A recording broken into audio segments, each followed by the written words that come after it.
네, 어렵고 복잡한 경제 뉴스 읽고 있어도 무슨 뜻인가 좀 헷갈릴 때가 많습니다. 그런데 이분이 간단하게 풀어드리겠습니다. 경제가 문제 코너죠. 블록체인 전문 미디어 조인드의 고란 기자와 함께합니다. 어서 오세요. 네, 안녕하세요. 네, 오랜만이에요. 네, 네. 잘 지내셨는지 모르겠습니다. 저 네. 되게 잘 지냈어요. 네, 플러프도 하고. 네. 연초부터 액땜 제대로 하시고 올 한 해 화이팅 하는 네, 한 해가 화이팅. 됐으면 합니다.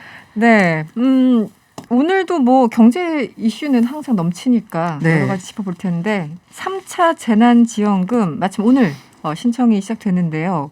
접수 시작 3시간 만에 30만 명 이상이 몰렸다고. 네. 맞습니까? 네. 이게 그 3시 30분 기준으로 마지막으로 체크한 걸 보니까 네. 80만 명이 신청을 하셨더라고요. 네. 이게 대상자가 276만 명인데 너무 이제 한꺼번에 몰릴까 봐 홀수날 오늘이 이제 네네. 11일 홀자. 홀수잖아요. 그러니까 사업자 번호가 홀수로 끝나는 분한테 문자 보내고 그분들이 신청할 수 있고요. 네. 내일은 이제 짝수날이니까 네. 이제 짝수로 끝나는 분들이 이제 문자를 받아서 신청하시는 건데 276만 명이니까 오늘 143만 명이 대상자였대요. 네. 근데 이제 80만 명이 3시 30분 기준으로 해서 이미 신청을 다 마친 겁니다. 그러니까 이게 보면 다들 막 이것만 기다리고 있었던 거잖아요. 그럼요. 얼마나 애타게. 아, 네. 이게 얼마나 지금 상황이 약간 현실 경제와 이 금융시장이 괴리되는 걸 볼 수 있는 게 앞서서 주식 얘기하셨잖아요. 네, 여기서 오늘 막 불타오르는데. 야, 진짜 완전 불타올랐잖아요. 네네. 근데 이 반면에 여기는 정말 한파가 이런 한파도 없는 겁니다. 그렇습니다. 네. 그리고 정말 기다렸다가 이제 받으신 거라서 이게 정확히 말하면 3차 재난지원금 우리가 부르는데요.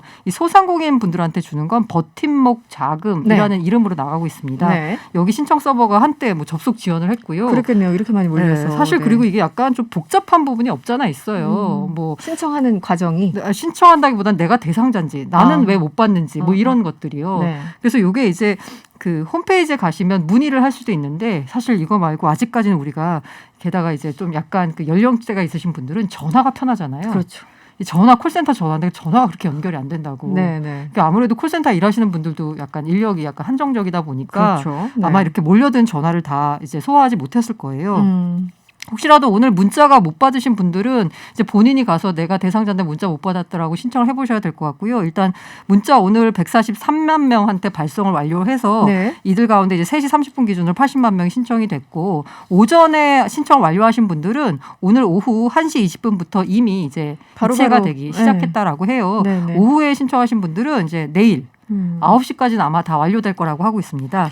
그래서 얼마씩 받게 되는 거죠? 이번에 일단 뭐 세 개로 분류를 하면요. 네네네. 집합이 아예 금지. 이건 아예 장사를 못한 거잖아요. 네네네. 여기가 제일 심각하죠. 그렇죠. 여긴 300만 원. 집합 제한. 네. 이거는 제한적으로 영업을 할 수 있었으니까 약간 중간 단계. 여기가 200만 원. 그리고 일반 업종.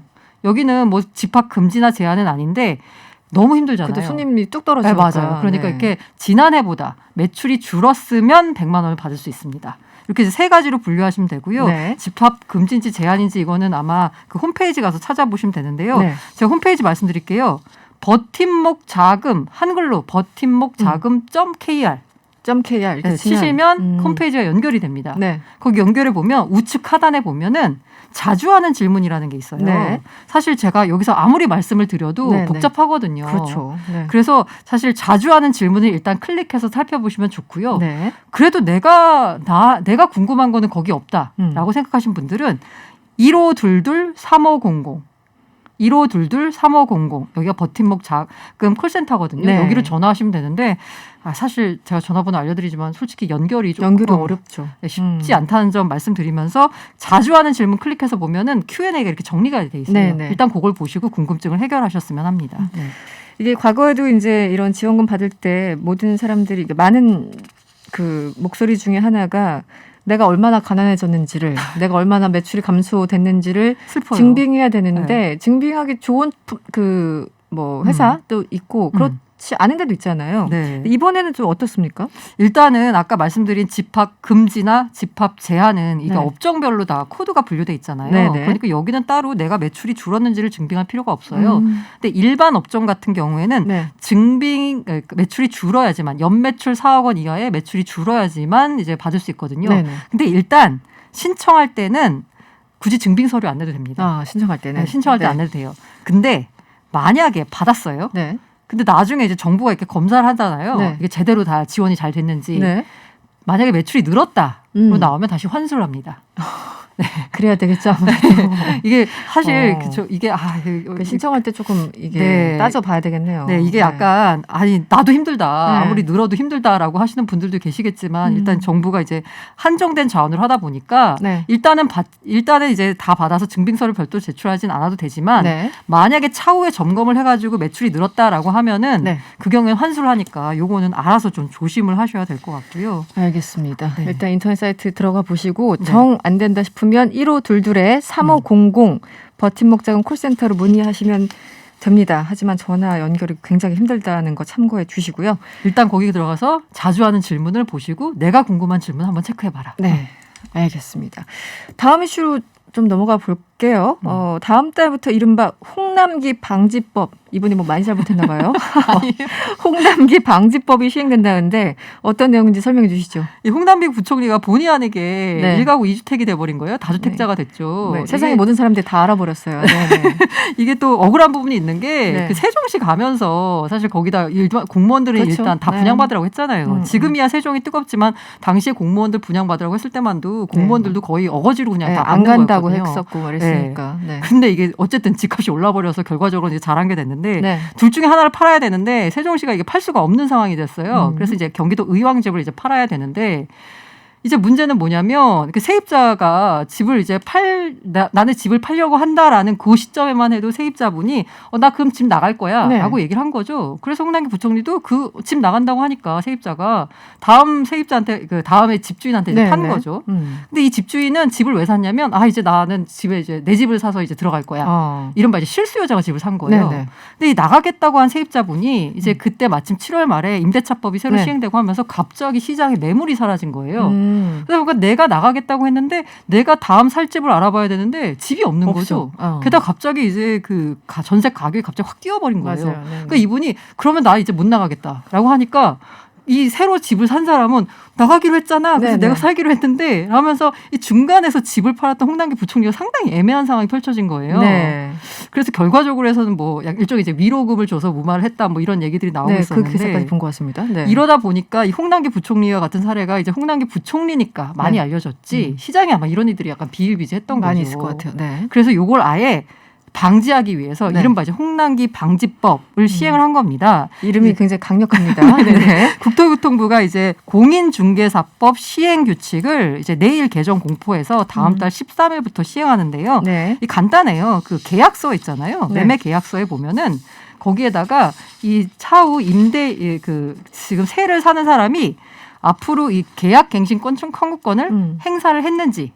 아니면 아예 행사를 안 했는지 뭐 이런 걸 이제 표시할 수 있게 돼 있어요. 그래서 지금 보면 그 이제 바뀐 그걸 보면 제가 그 계약서를 보면은 가지고 오셨네요. 권리관계 부분에 계약갱신 요구권 행사 여부라는 란이 따로 이제 이게 새로 신설이 됩니다.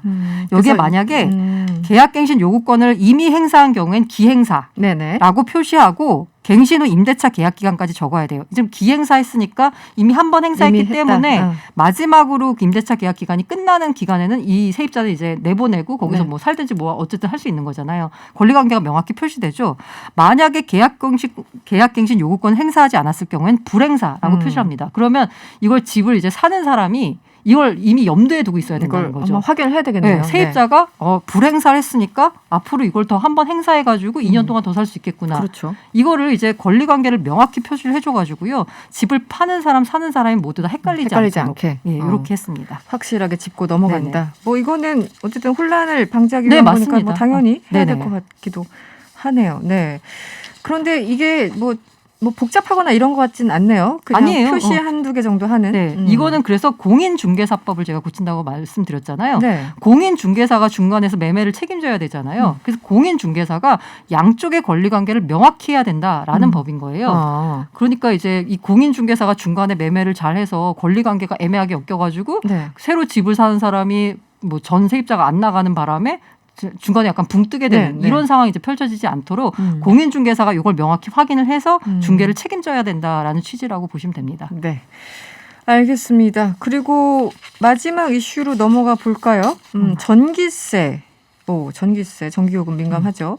전기요금 청구서에 바뀌는 부분이 있다고 하는데 어떤 게 달라집니까? 이게 지금까지는 이른바 이제 그 한국전력이 미치는 장사를 해봤어요. 네, 그렇죠. 네, 이게 뭐 기름값이 오르고 뭐 석탄값이 오르고 이른바 이제 원가가 많이 드는데도 불구하고 이 정부가 약간 이 우리가 아까도 전기세라고 말씀하셨죠. 아, 그렇죠, 그렇죠. 이게 그 잘못된 표현이에요. 맞아요. 이게 사실 세금이 아니라요, 요금이에요. 전기 요금인데 우리가 이게 무의식적으로 전기세라고 하는 이유가 일종의 이제 세금처럼 약간 느껴진단 말이죠.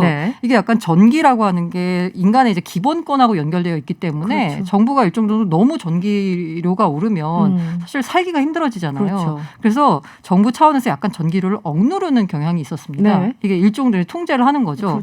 그러다 보니까 한전이 미치는 장사를 계속 해왔던 거예요. 지금 적자가 지금 어마무시한 규모로 쌓이고 있습니다. 근데 이게 한전이 지금 어떻게 보면은 상장 기업이에요. 이른바 이제 민영화가 다 된 거예요. 정부가 이렇게 무작정 이렇게 가격을 원가를 통제할 수가 없거든요. 그리고 약간 적자가 되게 심해지고 있고 일종의 이게 상장회사다 보니까 이렇게 전기료를 계속 싸게 받는 게 일종의 뭐 배임 횡령 뭐 이런 것까지도 연결될 수 있는 문제거든요. 사기업으로 본다면 그럴 수 있겠네요. 그러다 보니까 이번에 약간 바꿨습니다. 전기요금 제도를 개편을 해서요.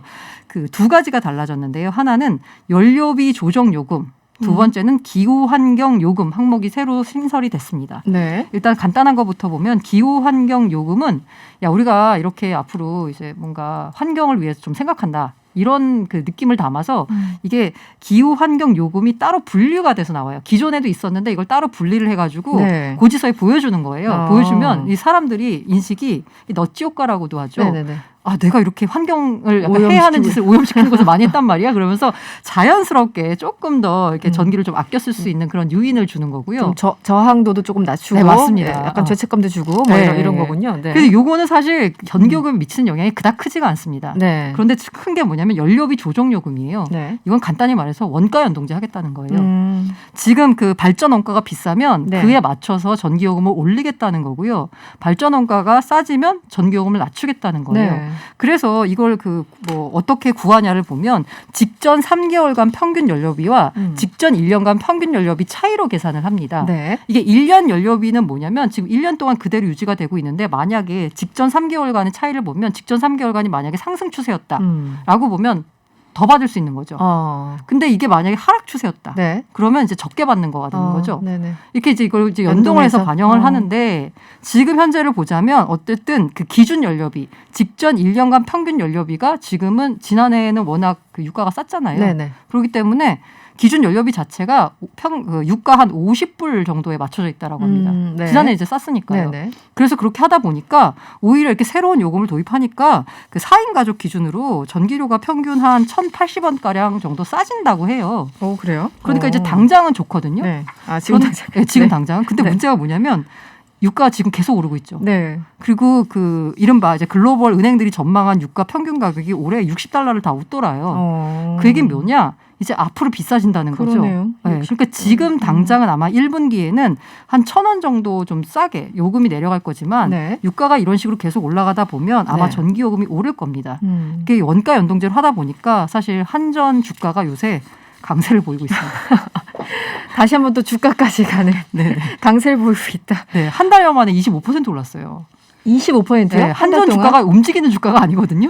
그렇죠. 정말입니까? 25% 몰랐네요. 알겠습니다. 아무튼 앞으로 좀 가격이 올라갈 가능성이 매우 높다. 맞습니다. 알겠습니다. 여러분들 유의하시고요. 전기세 아니고 전기요금이라는 거 다시 한번 강조합니다. 지금까지 고란 기자였습니다. 오늘 고맙습니다. 감사합니다.